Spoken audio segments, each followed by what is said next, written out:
How do I know that it was God telling me to leave the relationship and not myself? Is the question that I'm seeing a lot in the comments. So, first being first, it is not always our first instinct to leave the relationship.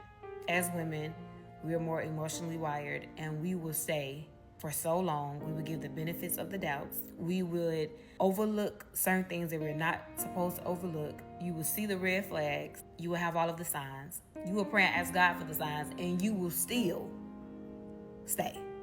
When you realize that your spirit is unsettled and it's almost like there's a war there because your fleshly desire want to stay in this relationship, but your discernment, your spirit is telling you like, hey, this is not where I want you. This is not safe here. That's one of the signs how you would know.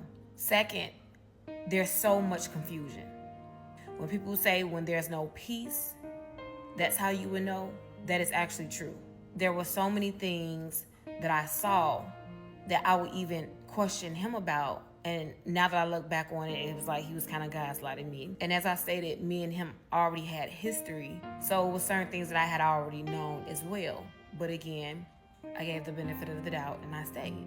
Another thing that I mentioned is that God speaks in repetition. When I said I was having dreams, these were not dreams that were like every now and then. These dreams was consistent. And him saying that the enemy was just messing with me, after a while I had to really sit with myself and pray to God, and God spoke and was like, you're way too close to me. Another thing was we were just unequally yoked. I'm a woman of God and I'm on my walk. There are certain values that I hold that he didn't really take to be very important. I don't think that his walk at this point in time in his life was as important to him. There was something that he had done that hurted me to my core right at the end of the relationship. When that happened, I knew that it was time for me to really sit down and analyze if this is a relationship sent from God or if it wasn't. So from there, I went on a fast where I consecrated myself with the Lord. I prayed, I worshiped, I read scripture. And there were certain scriptures that started to really stand out that nudged at my spirit. Also, it was like one day throughout the fast where I had told him like, I don't think that this is what God has for us. And literally the next morning when I got up, which that is like more so one of your most vulnerable times when you're first waking up. And I heard the Holy Spirit say, you made the right decision. And it was like this soft, small, still voice. And I just could not deny it at that point. I just could not deny it. I could not deny it. So those were some of the signs that I received in knowing that it was actually God speaking to me and not myself. Guys, when somebody is not meant for you, you are going to be given a multitude of signs. And it usually looks like this. The first sign is the gut feeling. I don't feel good about this. For some reason, I feel off. Okay. Most people don't listen to their gut. All right, so you move to the next one. Next is patterns. You have dated people in the past that have presented patterns to you that don't feel good or the outcome of. This person's either saying or doing very similar things, and you have the roadmap to what that's going to end like. They do this, that means this, I feel like this. You know exactly how it's going to turn out. All right, so that's number 2. Number 3 is the red flags. Now you start to see toxic behaviors that you are not attracted to, but you push past those because you're thinking, okay, this person shows up in so many other ways. We've been dating for a few months. I'm going to let it slide. The next is the grand finale. It's the pain. They create a lot of hurt in your life over and over and over again until one day they do something that completely severs the relationship. When that happens, you can never go back to that person. Then you have the moments to look back on and think, I knew this person wasn't right for me. Here, and here. Could have saved you a bunch of time, but you needed to learn those lessons. Now, the end of this video is more so, why would you be attracted and stay with somebody like that? What within you needs to heal? What within you did you need to learn about yourself to no longer make the choices of these people that are presented to you with these similar toxic patterns?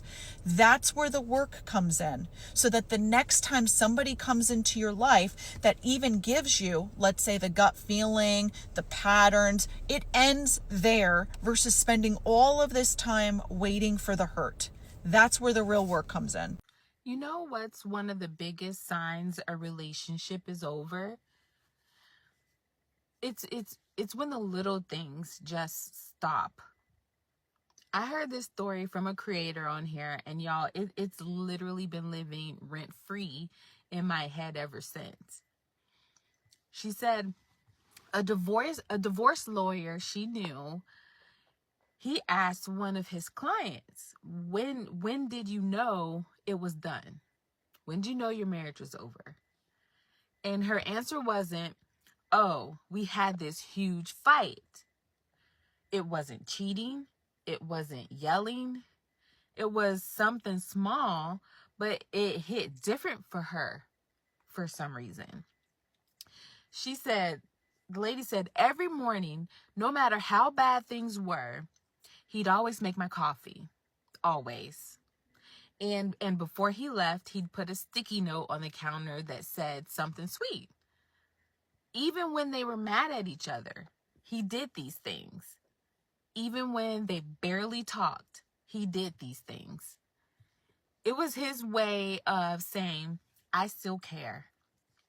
But one day, no coffee, no note, nothing. That was the day she knew it was over. Not because of something loud, but because the care just faded. And that's the thing. Sometimes love doesn't end with fireworks, I guess. Sometimes it ends quietly when one person just stops showing up in the small ways. And that silence says it all. Here are 5 signs I've learned that tell me it's time to walk away from a relationship as a clinical research professional who understands the impact of stress on the body and brain. I've seen people say that walking away from relationships is inhumane. What I've learned is that staying in relationships that repeatedly harm is actually harmful for both parties. The number one indicator that it's time to walk away is that repair is not happening. No matter how many times you have a conversation, it may end in apologies, but there's never any behavioral change. That's not called a resolution, it's called a reset. And I don't want to be on a roller coaster where I feel like I can never get off. Remaining in these constant feedback loops keep your body in a chronic state of stress because your brain eventually learns that there's no real safety or predictability. Relationships are supposed to feel like a safe space, and even if there's difficult conversation trying to work through the issue, that doesn't mean it's not necessarily safe. Accountability doesn't mean there's no safety. Effort without progress is still harmful, and until there's change, healthy distance is perfectly acceptable. The second sign is when my body tenses up around people, but when I'm not around them, I relax. You know when you feel that gush of anxiety going through your body, you just feel extremely unsettled? That's a psychological response that deserves being listened to. I'm of the belief that I don't think people understand how powerful our brains are. The reason why we have these responses is because your brain is trying to tell you something. One of the main things our brain is designed to do is keep us safe. When a relationship constantly puts your body in a state of stress and that information goes to your brain, creating distance is not a form of weakness. That's you acting on information. Number 3 is when the conversations shift from the actual issue at hand to the boundary that you have placed. Distance is a boundary. And just because you put distance between you and someone doesn't mean that you're exiling them from your life. It could mean that you just don't see them as frequently, you don't talk as much, you don't share personal information. If somebody is more focused on those 3 things as opposed to actually resolving the issue at hand, tells me those precautions are there with good reason and I should continue to keep them intact. For me, a lot of these signs are just in alignment with self-respect and dignity. I've learned that self-respect means I'm not going to be negotiating my basic needs with you. If I need distance because of whatever action, that's what I need. And dignity is me not having to over-explain why I need that distance. Number 4 is when I realized that my endurance in a relationship is replacing the mutual care. I don't know where this thought came from me, but I always used to thought that withstanding a relationship or staying in a relationship or just the act of endurance was a form of love. In reality, sometimes when it comes to relationship, endurance is just fear because you feel as though if you don't keep pushing through, the love that that person has for you or the care they have for you will be removed. I've learned that endurance is constantly praised, but without repair, endurance isn't love, just me trying to survive the relationship. And when you're in a constant state of survival, that's associated with stress. And we know I don't like bad stress. And the last sign is when I feel like grace is starting to replace my health, my sleep, my sanity. I think it's very important to extend grace to other people, but I also think it's harmful to excuse certain behavior. If I have to spend time explaining someone else's behavior to other people so it doesn't look as bad, or constantly telling myself they didn't mean it even though it keeps happening, it's time to create that healthy distance. There's a moment in relationships that almost no one talks about. After many years of being a couples therapist, I can tell you this is the point that we as couples therapists start to get a little nervous. This is the moment when the pursuer, the partner who normally keeps the emotional heartbeat of the relationship alive, doesn't get loud, they get quiet. This partner, they're the one who says, something feels off. Can we talk? I miss you. Did that hurt your feelings? Because it kind of hurt mine. They're the ones who take the emotional temperature of the relationship, who start the uncomfortable conversations, who try to fix things before they fracture. They're not doing this to nag. They're doing it because they care. They're doing it because they believe in the relationship enough to fight for it. But here's the part that most people understand. That partner reaches out and they hit walls instead of warmth, dismissiveness, defensiveness. Relax, you're overreacting. Can we not do this right now? Or the classic, we'll talk later, and later never comes. They don't leave. They don't explode. They try harder. They listen to the podcast. They send the articles. They're the ones that book therapy usually. They read the books. They ask for check-ins. They try to repair before things get worse. They carry the emotional labor because they want the relationship to feel safe again. But eventually, this is the part that breaks my heart. Something in them gives out. Not in a dramatic, storming out the door way. Not in a I'm done with you kind of way. It's subtle. It's quiet. It's the sound of someone who cared too much for too long with too little coming back. That's what we call a burned out pursuer. When a pursuer burns out, it's not because they stopped loving you. It's because their nervous system finally said, I can't keep banging on a closed door. And here's the part that people miss. If your partner is still naming things, this hurts, I need more from you, can we talk about what's been happening between us? That's not criticism usually. That's hope. That's someone saying, I want us. I'm still fighting for us. You have a partner who's reaching towards you still, even awkwardly at times or imperfectly at times. Please don't shut that down. Lean in. You don't have to fix everything right away. Just get curious. Ask a question. Let their feelings matter. Because when the pursuer finally goes quiet, it's almost never because they're suddenly fine. It's because they can't see a way forward anymore. If you want to understand whether you tend to be a pursuer or withdrawer in your relationship, why these patterns repeat, I have a free attachment quiz in my bio and another few resources for you. You can make some sense of what's happening between you, how to reconnect before one of you burns out. Y'all ever been in a committed relationship with somebody and every other month y'all are going through something? Y'all got another obstacle you got to go through every other month. Some people it's every month. Some people it's every week, but there's always an obstacle. You're always on an emotional roller coaster with that person. And just one day you looked at that person and said, and just thought to yourself, can I do this for the rest of my life? As a divorced woman, one of the biggest lessons I've been taught about love is that love is very important. But compatibility, it is what is going to take you through the ends of time. Compatibility is what's going to take you to 80, 90, 100 years old in your rocking chair with your lifelong companion watching the sunset. And that roller coaster that you're on with that person is not normal. It's not love. It's not even passion. It is toxicity disguised as love. And oftentimes you hear people say, I love hard. I love hard. Okay. You can love hard, but that constantly bickering and not seeing eye to eye and every other month, every week it's something, that is the universe telling you that you are not compatible with that person at this stage you are in your life. It doesn't mean that that person is a bad person. It doesn't mean that you're a bad person. It means that you are not compatible. It means you're not compatible. So let me give you a few examples of incompatibility. If you have to work hard to change who you are, to fit into this person's idea of who you should be. You're incompatible. If you are having more days that you are drained than you are energized, you're incompatible. If you are having more days of frustration than you do joy with that person, you're incompatible. If you have to constantly say to yourself, man, we had a good week.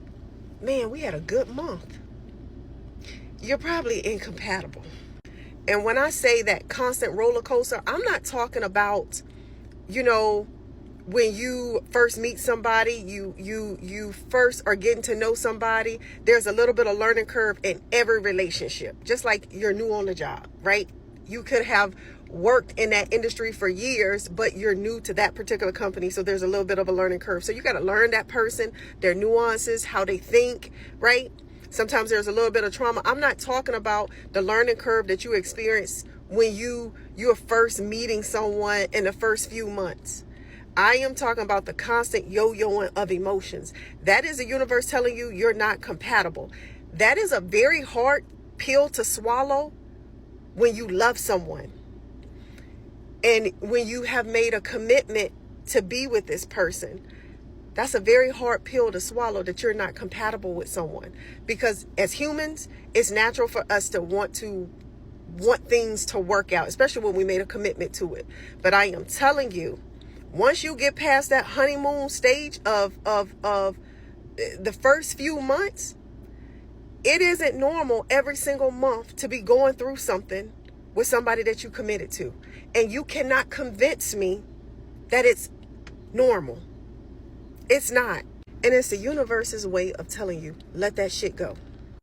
And so, no, for the record, I do not believe that relationships are cookies and cream and every day is about sunsets and smiles and ice cream. No, I don't believe that. I believe that relationships are hard work. But I am just sharing this with you because it's one of the hardest lessons I've had to learn about love. We can love somebody down. But oftentimes, if you think about it, and some of us have been in relationships like this that didn't work out, when you look back on it, those were people that was cool to hang out with. But it never should have turned into a relationship. It never should have progressed into a relationship. So I said all that to say, pay attention to the emotional highs that you are on with the person that you are committed to. If there is a constant yo-yoing of emotion, listen to the universe. Don't fight it.